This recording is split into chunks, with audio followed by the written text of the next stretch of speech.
Welcome back to another episode of Missing Pieces. If by some chance you're just finding this, my name's Greg, and this is my weekly audio journal where I talk about my life, the things that I've been doing, and the things that I've been thinking, as scary as that is. I typically record these Sunday mornings with release on Sunday afternoon at 12 p.m. Eastern, but this week I switched it up a little bit, back to my old routine of recording these on Fridays. So it's currently Friday, October 28th at 12:30 p.m., and I am exactly 2 months away from being 38 years old. Very scary. But the reason that I switched this back to Fridays is because I felt like this was taking a little too much of my day on Sunday. By the time that I record this and then get it all exported and getting it out to the world, it takes some time, and that's time that Clark Man's home and my family's here. So I decided let's move it back to Friday. So this week we got a few less days to talk about, but once I get into this routine, which starts now, you won't know the difference. In fact, I could tell you I'm recording this 3 Tuesdays from next week, and you're logically you would probably figure that out. But regardless of when this is recording, it's coming out to you at its usual time, because I feel like there's two things that you can do to be successful. Number one, showing up, most important thing. And number two is stay consistent. So doing those things, hopefully. And step 3 is profit. So let's talk about this week, though. This was a week where I kind of got into my routine and was feeling good. Speaking of routines, I started something last week. I'm a man of starting things and changing things. But last week I talked a lot about no 0 days, my new philosophy for how I'm operating my life. 0 day I learned about on the Appalachian Trail. Not that I walked it, I watched people doing it, and I'm very impressed by them. But a 0 day is where you take the day off. You don't make any miles. So 0 miles for that day. It's just a rest day, and then you get back at it the next day. In regular life, I don't want to have any 0 days. I want every day to be a progression towards the goals that I have. And I decided that I was going to document all of those goals, regardless of what they are, through video. And I've been doing just that. In fact, the first video went out last Sunday, right about the same time that this was coming out, or last week's episode was coming out. And the response to it, I wasn't sure last week when we talked about it, how it would go.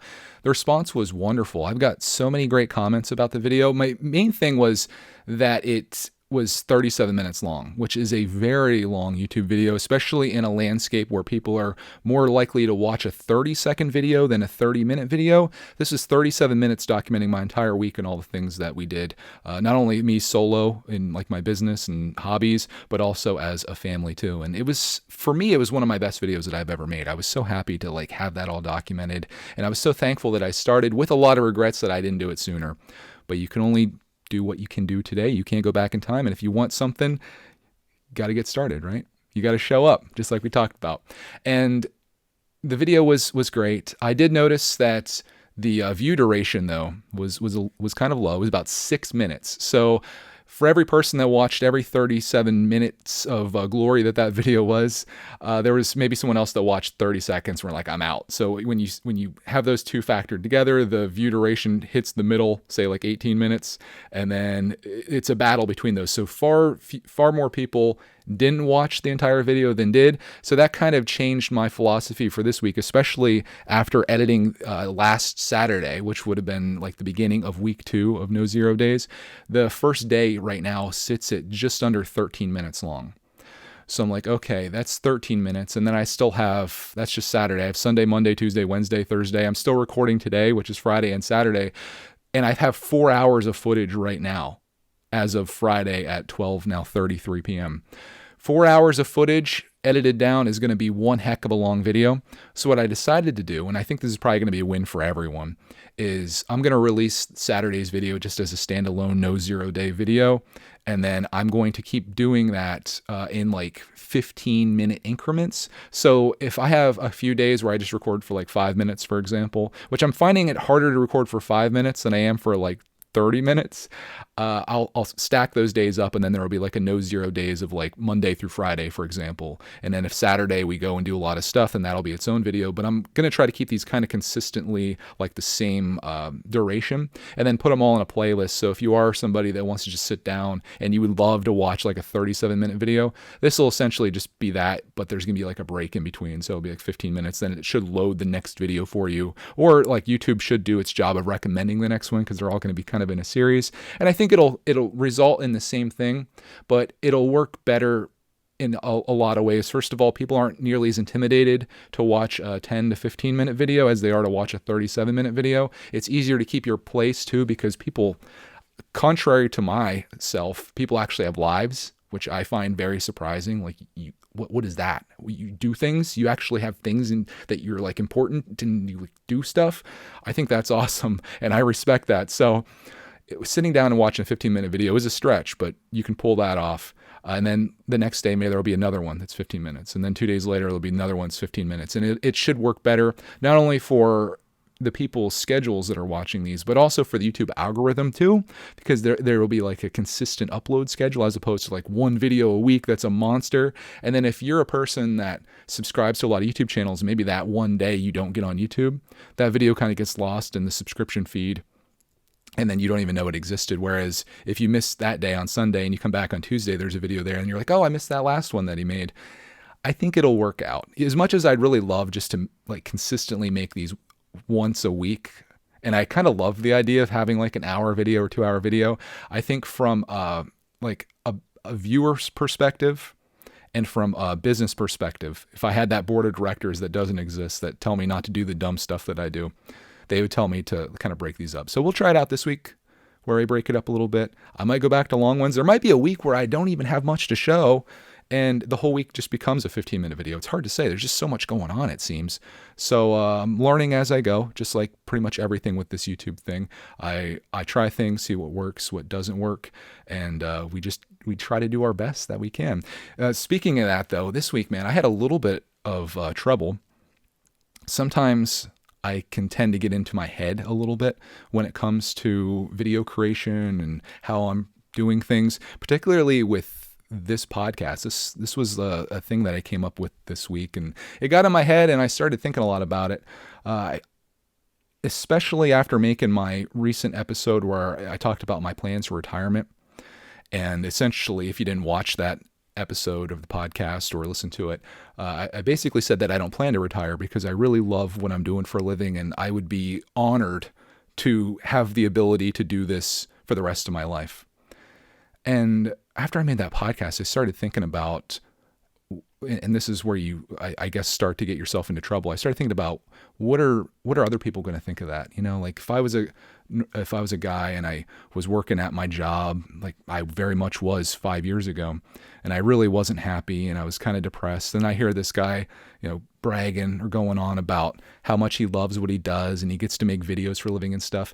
I don't know how I would take that. Like, would I be happy for him? Would I be like jealous?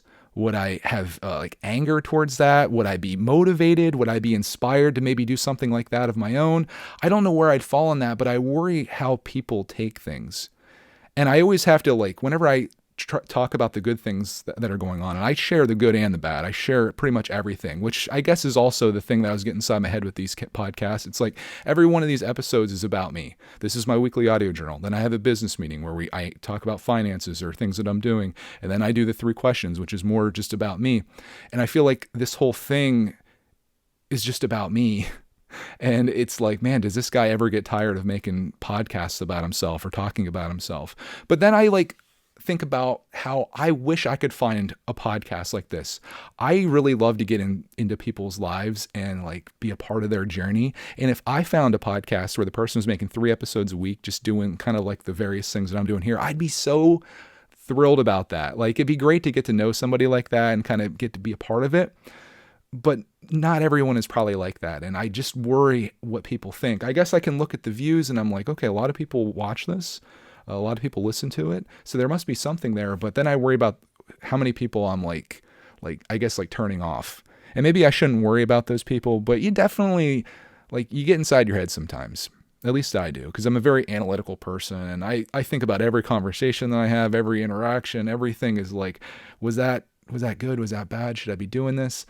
And you start to question yourself. But sometimes you got to stay the course, you know? We talked last week about, does your path have a heart? And I think of all the things that I do, this podcast has more of a heart than anything. And I was talking to Cody about this morning as I was kind of, you know, relaying this information. I was like, you know, I don't know how many podcasts you listen to in your world on a weekly basis, but I would like to try to make mine one where it's more encouraging than anything else that you listen to. Like, that's what I aspire to. I don't know if it is right now, and I feel like me just even bringing that up, I'm already having doubts, and people will be like, man, this guy was really full of himself, right? Like, he's like, oh, you think you can encourage me? You can't encourage me. I'd like to at least try. I'd like to maybe inspire you to do something in your life that you have a goal of doing, because I've had goals and I've set out for them, and some that I've hit, some I haven't yet, but I know that I will if I keep showing up and I stay consistent, right? That's I guess our lesson of today. But I don't know. I definitely don't need you guys to be like, Greg, don't worry about it, you're doing great or whatever. I'm not looking for that. I just needed to like get this off my chest and just put it out there, and to kind of just bury it behind me, because I'm going to keep doing this. And I do think that there's somebody out there that can gain something from this. At least I hope that. So got it out on the airwaves. It's behind me now. Let's stay the course. Missing pieces. Let's continue on. This week, did a lot of stuff this week, most of which you'll see in No Zero Days. So we're kind of in that realm of, hey, everything that I'm about to talk about, you might have already seen some of. But our highlights last weekend were we went to this haunted farm thing. It was a thing where you pay $20 to go into, and then you walk through like a haunted barn. And they had a hayride, which I thought was a haunted hayride. It turns out it was just a hayride. So I was kind of disappointed. I thought like people in like Freddy Krueger costumes and Jason Mass would be coming out and trying to grab you off the back of the thing and stuff, but that didn't happen. I did get some pizza there, which was cool, and they had the opportunity. You could ride a horse. Clark didn't want to do that. I didn't want to be the only person over 8 years old that was doing it, so we kind of skipped that. They also had face painting, and we didn't do that either. So it was kind of just like, we kind of just speed ran it a little bit, I guess, but we did the majority of things there. And I think it was a fun little thing to do. It's so easy and we like debated whether we're going to go. It's so easy to just stay home and do nothing, you know? It's so easy. It's so easy to do nothing. Doing nothing is the easiest thing. But putting yourself out there a little bit and, trying stuff like that without really knowing what you're getting into, I think is fun, and I was happy to have experienced it. And of course it became a part of the video, so it was great content that you'll enjoy, especially if you watch the part where Cody gets jump scared and hear her scream. Favorite part of anything that I've recorded this week, I think. On Sunday we also had some fun too. Clarkman has been getting into the world of Pokemon, and rather heavily, and he wanted to get some Pokemon like action figures or buildable figures, and it just so happens to be that Mega Constructs has a license. Lego once again dropped the ball with getting good licenses. So Mega Constructs has the license, and we knew for a fact after looking at Target there was a set there that he was interested in that had the various Pokemon characters in it. And also I had a friend from our Discord mention that they have beginner Gundam sets at Target. If you don't know what Gundam is, think of Japanese robots, like a transformer that doesn't transform, something like that, like Optimus Prime. He could technically be a Gundam if he didn't transform. So we went there, and I made like a really fun video of us shopping. Clarkman got his thing, I got my little Gundam, and then we came home and built those, and man, I had so much fun. I think I could definitely get into Gundam, which I certainly don't need to do because it's going to require something that I lack, and that is display space. I got a little one. You can't see him in the shot here. He's standing just below Darth Maul's right shoulder right there. You can't see him, but he's standing there, and I love putting that together. It was my second one that I've done. My buddy Brad got us one for Christmas that I assembled. That was Optimus Prime. It was like a Gundam kit, and man, Target's killing it with the really cool adult collectibles.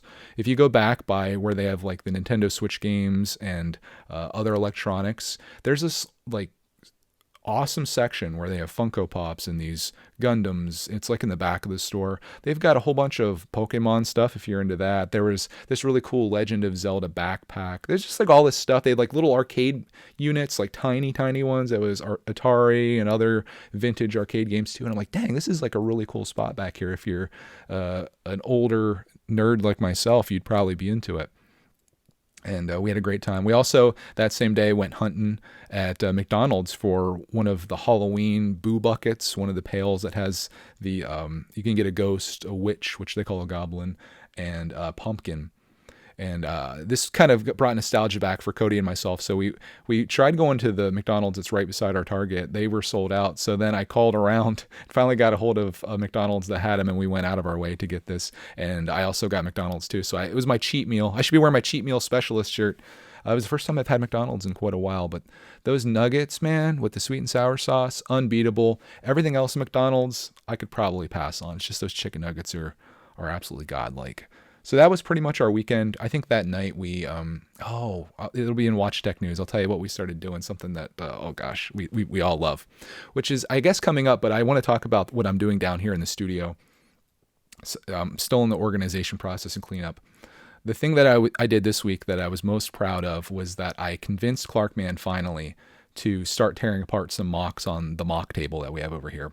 Those of you that follow Brickatech know exactly what that table looks like, but those of you that don't, imagine a 6 foot by 3 foot table completely filled with piles of things that Clarkman has built throughout the years and minifigs that he's created, to the point where the stuff isn't even on display. It's just like piled up, like almost like a landfill of Lego stuff, only it's good things. I was talking to Clark before, and every time he would come down and want to build something, which he wants to do quite a bit, because Lego mock building, mock stands for my own creation. I forget that sometimes I'm not speaking directly to a Lego audience. Clark likes building his own stuff out of Lego, and he wants to do it all the time. In fact, he likes doing that more than getting Lego sets, which if you're a parent out there, you're like cheering right now, because buying Lego sets is expensive. Making your own stuff out of pieces you have, not expensive at all. In fact, you can do that infinitely, assuming you don't run out of stuff. So I struck a deal with Clarkman prior to this that if you come down and you build something, you have to tear something apart first. Something has to go before you take something on. And he would like be a little cheapskate, and he'd get like a 3-piece build and tear that apart, and then he'd build like this massive thing. And we were going backwards. We're sliding backwards, even though we had our feet in the mud, and we were sliding as though we're trying to like stop this or play a tug of war before we fall off the cliff, Squid Game style. This week, though, I sold Clarkman on the prospect of us creating a Lego city. And as I explained it to him and told him like all the things I'd love to have in it and how we could make this happen, I also told him that we have to have a clear table in order to do that. And that's all it took. Like it struck him, and he's like, of course I want a Lego city. Like, let's go down right now and start tearing this stuff apart. So we're in the process now of breaking down the table. Cody's even come down, or Mrs. Brickatech, as she's known in some circles. She's helping as well. And she's tearing stuff apart. Clark's putting it back to where it goes, because he knows even better than I do where the parts come from. And our Lego library is going to be complete, and then we're going to start a Lego city, which I'm kind of drawing up plans for. And on that table, there should be a really nice long road with a 4-way intersection, and then places for 12 different 32 by 32 base plates for us to build locations on. I would like everything in the city to be something that we made. I don't want to put anything like Lego designed in there. Everything's going to be from us. That's to say it's not going to be amazing like some of the modulars and things that you guys probably have seen, but it's going to be better than that, because it's going to be from our heart. And when I look at that city, I'm going to think about all the things we made, including Cody. She's got plans for something, and I'm going to help her out with it, because I came up with an even better idea. She wants to make like a cafe or like a Starbucks, and I figured out how I can do a drive-through, and it's going to be really neat. So I'm excited about that and making progress in that. I also think the Lego people on my channel are going to love that too, because it creates a nice little series where you start from nothing essentially and work your way up. And this has been like the 3rd time that I've contemplated doing a city. It's just I suck at following through with things, and this time it's different though. I'm like really like in that mental state right now in almost every aspect of my life, that if there's something that I want, I'm going to go get it. Whether it be fitness, whether it be getting organized, making videos, sharing our lives, whatever it is, like I'm making it happen, and I can't be stopped. Again, you want to get inside my head, you probably just thought, man, Greg, you are full of yourself, my friend. No, I'm confident, and here's how I'll make my final case on this. If you don't believe in yourself, who is? Who is going to believe in you?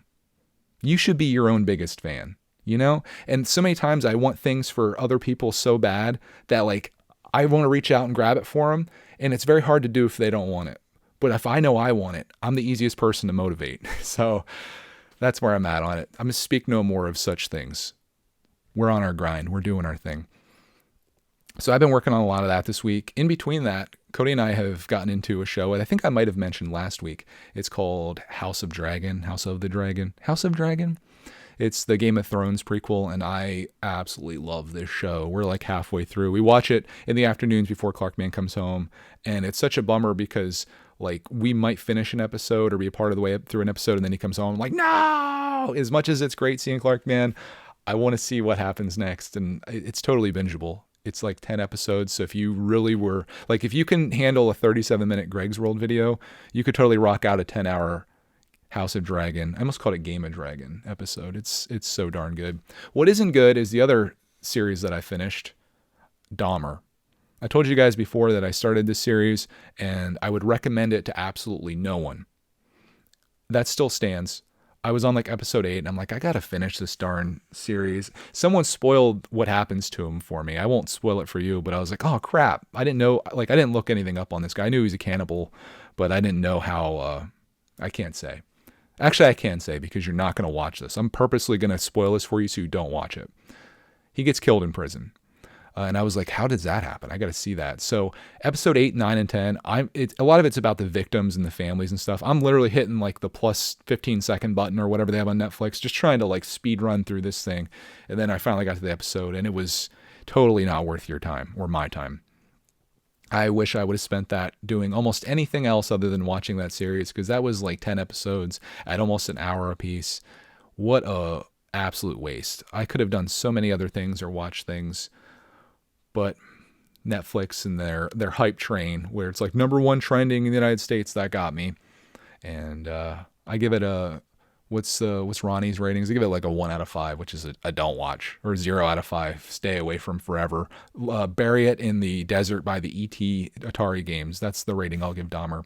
If you have any suggestions for anything that you think I should watch that's not like that, let me know. I think Rings of Power is high on my list. We need to get into that. I'm also thinking about maybe getting into some anime stuff. I know you guys are probably like, Greg, don't do it. But my nephews recommended this show called Attack on Titan. And Clark and I started watching the first episode, but it was super violent. Like the kid's mom gets like crushed by a house and like eaten by this giant. So I realized instantly that wasn't for him, but I need something that I can watch before bedtime that sets me off to sleep in a very nice way. It doesn't have to. It's just something that I can watch independently that I know that Clark Man won't like or can't watch and that Cody will have no interest in. So if you have one of those like guilty pleasure type shows that you like, go ahead and recommend it. Right now I'm watching Nightmare on Elm Street, the original one, Freddy Krueger from 1984. I got about halfway through that last night. It's actually held up pretty well. I like it. It's kind of terrifying. I feel like it's good for like Halloween-ish times. So that's kind of what Watch-A-Tech has been. But the other thing that we're watching that I wanted to mention earlier that oh my gosh, I'm absolutely loving, and the whole family is, Lego Masters Australia Season 2. I love Lego Masters US. It's great. But I have to say, Lego Masters Australia blows that show out of the water in every way. I like Hamish, the host, so much better than Will Arnett. I feel like he's just naturally funnier, and he's like a guy that you like. I feel like you could hang out with him and he's like your friend. I love him. The judge, Brickman, is such an awesome guy. Like, he's very supportive and very helpful, and I feel like he has a personality, whereas I feel like the Lego Masters US judges, they're like sticks. You know, you see a lot of emotion from them when they let someone go. They both start, bawling, which I'm not going to make fun of because last week I got a little emotional on this episode or on this podcast. But I'm not connected to the judges that they have in the United States at all. They just kind of suck. And also, like, the builds in the US compared to the Australian ones so far this season, the Australian ones are next level. Like, completely, like, anybody that's competing in the Australian one could easily win the United States one. This is like the most unpatriotic I've ever been, I guess. But yeah, I have to hand it to him. Lego Masters Australia, such a good series. Season 1 was great. I'm watching season 2. Season 3 is available. I'm watching these on an app that you can get on your TV called Tubi. It's Tubi. It's free to watch. You don't even have to log in or anything. There are some ads that play, which get kind of annoying. But man, if you like Lego and you like competitions and you like just good quality, family-friendly content that maybe inspires you to make something cool, because the first episode of season 2, the one guy made this tower that's like almost like a Japanese-inspired tower with like this monster underneath it with these glowing eyes. I literally wanted to buy that. I wanted to like buy it or build it. And that's how I think these shows can be very powerful in watching with your family, because there's not much you watch on TV that you're just like inspired to go do something, and in some ways maybe inspired to do something bad, But it's good, wholesome, family-friendly entertainment. And if you can download the Tubi app on your smartphone or your TV, it's you won't regret it. Watch Lego Masters Australia, especially if you like the US show, and just give it a chance. You'll realize that Brickman and Hamish, like, they completely take the show like up 15 notches. I love it. Next thing, since we're on Watch Attack, you guys have now started contributing to the YouTube Rabbit Hole series.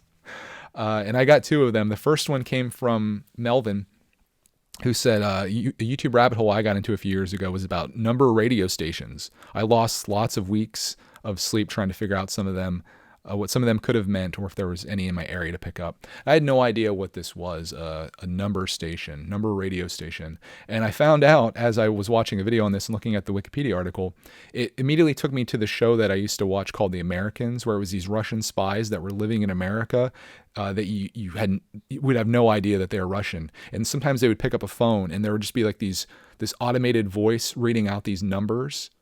And that's what this is basically. It's shortwave radio stations that are owned by like the government that send out these transmissions that are like 7, 5, 12, 10, and then they're like spies can decode these things and find out what their next objective is or whatever. I felt like this is one of those things that as I was watching it, I was getting put onto a list somewhere of people that the FBI is probably watching. But it was interesting. I'm like, oh, I didn't know these things existed. And they showed like these 4 different stations that are around Washington, D.C. that are broadcasting these things. I don't know if they still do it or not. I feel like there's probably way more effective ways to communicate with your spies these days than through short form radio that other people can potentially pick up the signal. But it was kind of interesting to see like how it worked in like other countries, and they're doing this and stuff too. And like thinking about spies and stuff is always kind of interesting and neat. So, yeah, that was a little bit of a rabbit hole, but there was another one though that I got sent down to, which got into my what was that called? The things with the driveways where they would like freshly pave the driveways. It was so satisfying. What was that called? Oh gosh, I don't remember. It was that and pressure washing really got me interested. But Vasvis Boys, I'm saying it wrong. I'm sorry, I can never get your name right. It says, "Hey Greg, man, love all the new podcasts. You got me thinking about creating the podcast that you wish was around when I started. I'll let you know. Thank you. Talk all about yourself. I'd be glad to listen to it." It says YouTube Rabbit Hole epoxy countertops. I was like, ooh, epoxy countertops. And yes, it's fascinating. So imagine that you have a laminate countertop. Laminate countertops aren't really preferred among like wealthier people. It's like it's like wood that they put a layer on the outside and stick it all together. Most people want like a solid surface countertop, like marble, quartz, granite. It looks kind of classy and rich, and it feels like amazing too. Like it's nice and like cooled and shiny. Anyways, don't ever hire me to explain what countertops are. Epoxy countertops can take your laminate countertops, like the cheap ones, and they can make them feel or look like granite or marble or whatever it is you're going for, because they mix up this solution. And if you know what epoxy is, it's like you mix a clear solution with this other colored solution, you mix it up, and they put various different like spray paints and colors into it to give it all these different like variations. And then they take this bucket and just dump it on these countertops after they create like almost like a little trough for it to go in. And then that goes on there. And then you can even throw like different colored like flecks and specks into it. And then you put a clear coat on top of that. And when you take it all off, it looks like granite or like marble in this video that I was watching. And I'm just like, wow, that was so cool. And it was really neat watching it kind of go over the countertop and slide over. Seal coating, that's the driveway thing. Look up seal coating driveways and say goodbye to the next 2 hours of your life, because it's super satisfying. But this was like that. And then I love the artistry that's in it too, because the guy was like kind of smearing it around a little bit to make it look like, like if you pulled a giant slab of marble out of the ground, it wouldn't just be like one clear surface. It would be like, there'd be like all these variations in it and colors and stuff. Then he threw this other stuff on there that was like this black line type stuff to make it look even more real before he sealed it. And it was just really cool to see. And I was impressed by the artistry of it and how they could take like these ugly countertops and make them look good. So if you have a kitchen and you don't have the money to rip out all the countertops and put something in there that you really like, this could be a good alternative. I've even seen things at Lowe's that are like super cheap versions of this, where you just like roll on a new color of countertop and then you can throw like flecks into it as well, and then like put a clear coat over that. I don't know if I would do that unless I was like, if I went into my kitchen, say I just bought a house or something, and the kitchen had like pink countertops, and I knew my budget would not allow for any type of money to go towards new ones, I would probably risk it and try it. But this is one of those things that they were trying to encourage you to do it by yourself. But watching this guy do this and how he was navigating it all and pouring the right amount out and kind of like swirling it and smearing it, I would not want to do it on my own. Because man, if you mess up, you are stuck. Like, I don't think that stuff's coming off. So you could watch like this 30-minute video this guy did. He was very enthusiastic about it and did a great job of showing it off. But yeah, I don't think I'd have the confidence to do that in my kitchen, being that like it's do or die.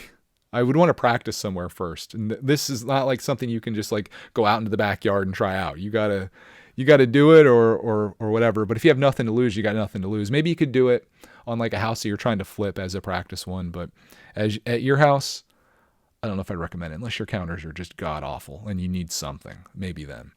So that was the YouTube rabbit holes from this week. If you guys have any rabbit holes you'd like me to go down that you can think of, that something that captured your attention and then the YouTube algorithm bot was like, hey, you need more of this. You need more of this. Seal coating driveways has been one of mine. Also beekeeping and extracting honey was another one of mine that I remember. I got into roller coasters for a bit there too when I started looking up stuff for Cedar Point.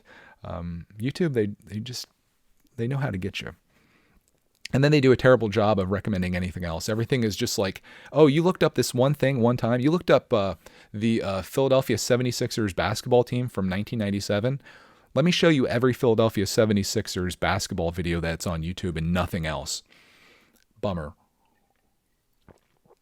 But that was the rabbit hole of the week. I'm always thankful for more. I was going to make a whole series of these, but I don't think that I could talk about it long enough in an episode each week to make it a thing without actually showing it. And I don't want to get into all that. So we'll just make it a little segment here. In Gamer and Tech News, we haven't done much gaming.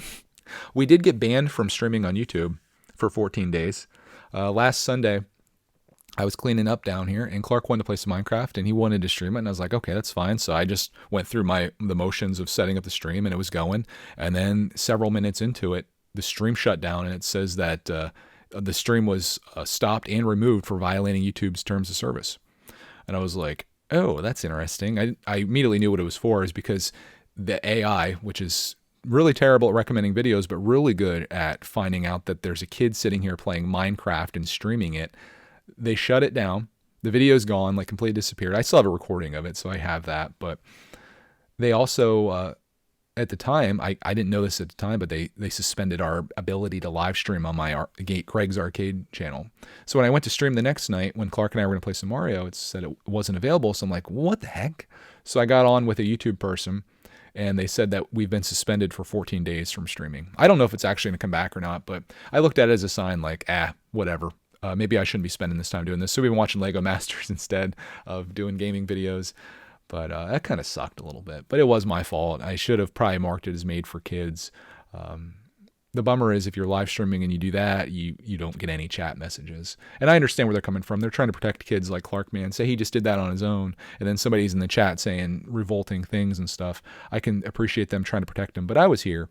So the moral of the story is, if you are going to have Clarkman stream, don't have the camera on him, no face cam, and make it very clear early in the stream that I'm present, so the YouTube algorithm is like, or the AI is like, oh, he's here, okay, we'll move on. Then it hovers off to the next video.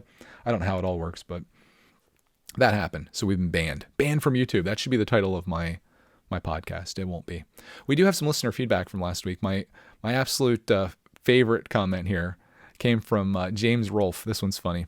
He says, I quit a gym. He's talking about me complaining last week about the campers at the gym, people that are just sitting there not doing anything. In fact, one day this week I walked in and it was busier than usual. And the whole entire like fitness area where I do like the machines was filled with people. Not a single weight was moving though, out of all these people that are there. And I just wanted to walk in and I wanted to scream like, get to work.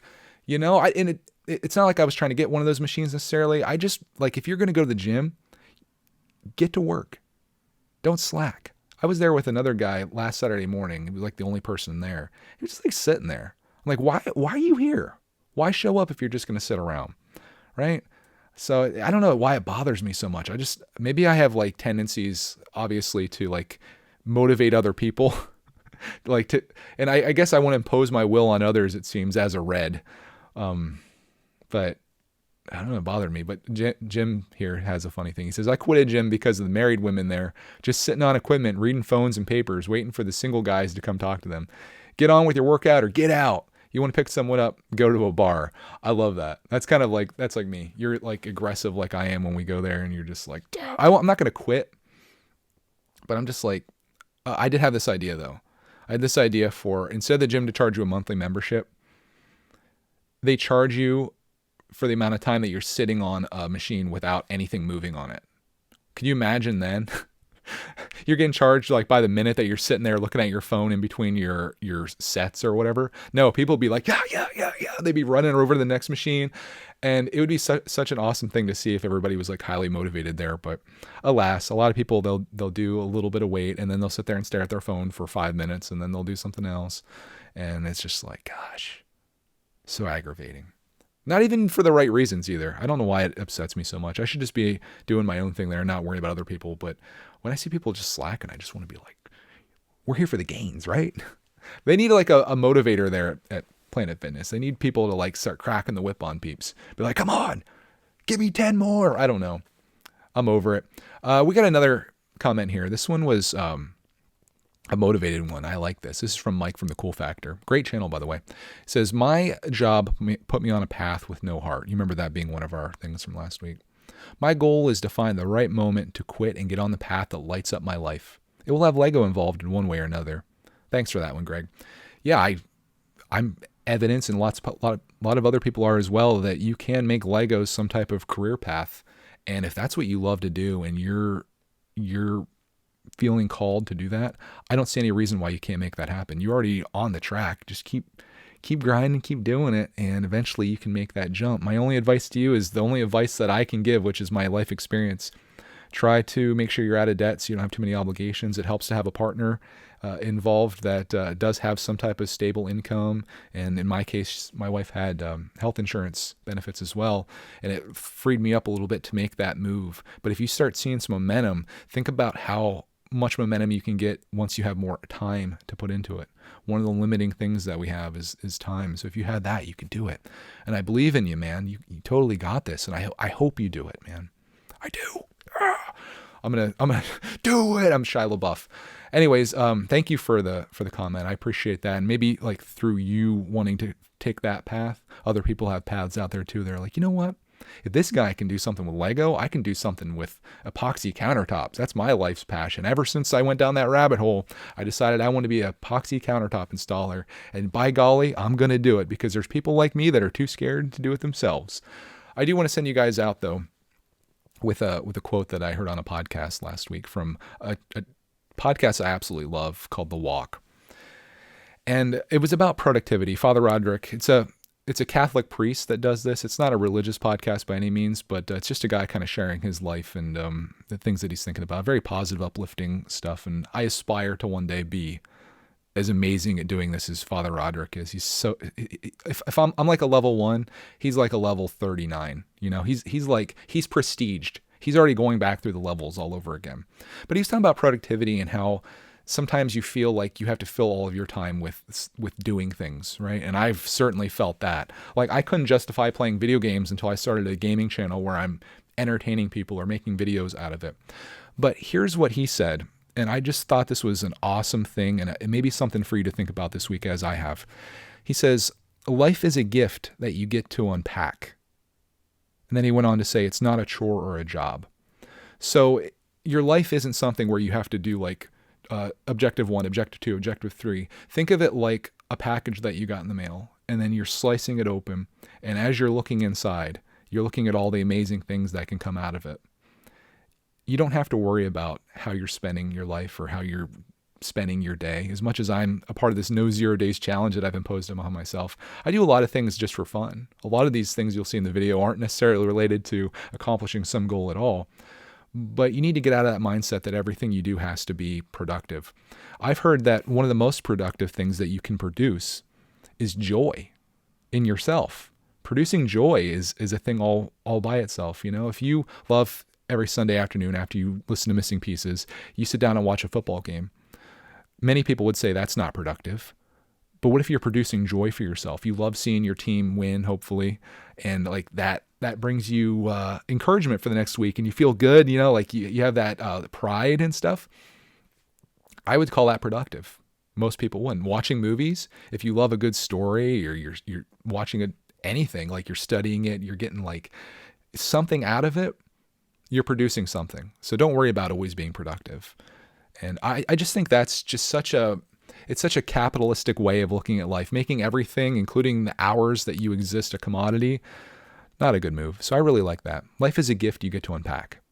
And man, I'm just excited to unpack every day. And I hope you are too. And I hope you enjoyed this episode of Missing Pieces. This is my favorite thing that I do each week, and I'm just so thankful that there's somebody out there that cares to listen. Me talk about myself for the third time in a week. I hope you all have a glorious rest of this week. Make it the best one you can, regardless of what circumstances happen in your life. There's something out there that you are trying to get, and I believe that you can get there. Have a great one, and I'll see you all in the next episode.